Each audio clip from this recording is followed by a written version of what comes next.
गांव में एक किसान रहता था जिसका नाम मोहन था। वह मेहनती और ईमानदार था, लेकिन उसकी किस्मत हमेशा उसका साथ नहीं देती थी। एक बार फसल अच्छी नहीं हुई और मोहन कर्ज में डूब गया। उसके पास सिर्फ एक ही विकल्प बचा था, अपने पुराने दोस्त राजू से मदद मांगना। राजू, जो अब एक बड़ा व्यापारी बन चुका था, ने मोहन की मदद करने का वादा किया। राजू ने मोहन को एक योजना बताई। उसने कहा, तुम्हें बस मेरे लिए एक काम करना होगा। मैं तुम्हारे कर्ज का भुगतान कर दूंगा और तुम्हें थोड़ा और धन भी दूंगा ताकि तुम अपने खेत फिर से उगा सको। मोहन को यह सुनकर खुशी हुई, लेकिन उसे यह नहीं पता था कि राजू की योजना में एक बड़ा धोखा छिपा हुआ था। राजू ने मोहन को बताया कि उसे गांव के पास वाले जंगल में एक जगह पर जाना होगा, जहां उसने एक कीमती खजाना छिपाया था।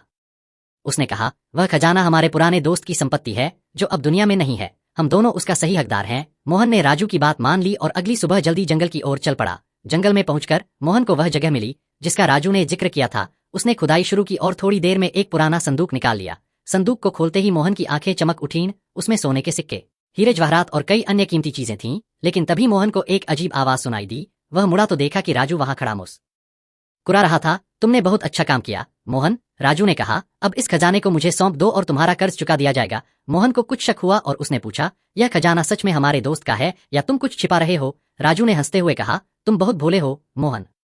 यह खजाना असल में मेरा है। मैं इसे अपने व्यापार के लिए छिपा कर रखा था, लेकिन अब मुझे इसे वापस पाने के लिए तुम्हारी जरूरत थी। मोहन को यह सुनकर धक्का लगा। वह समझ गया कि राजू ने उसे धोखा दिया है। मोहन ने तुरंत संदूक को उठाकर भागने की कोशिश की, लेकिन राजू ने उसे पकड़ लिया। दोनों में संघर्ष शुरू हो गया।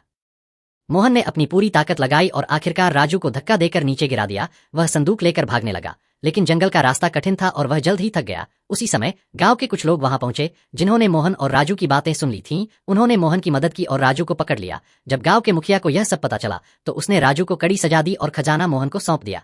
मोहन ने उस खजाने का इस्तेमाल अपने कर्ज चुकाने और अपने खेत को फिर से उगाने में किया। उसने समझा कि सच्चाई और ईमानदारी का मार्ग हमेशा सही होता है, चाहे कितना भी कठिन क्यों न हो। उसने अपनी मेहनत और सच्चाई से एक नया जीवन शुरू किया और फिर कभी किसी के धोखे में नहीं पड़ा। यह कहानी हमें सिखाती है कि सच्चाई और ईमानदारी से जीवन में हमेशा जीत होती है, जबकि धोखा और बेईमानी का परिणाम हमेशा बुरा होता है।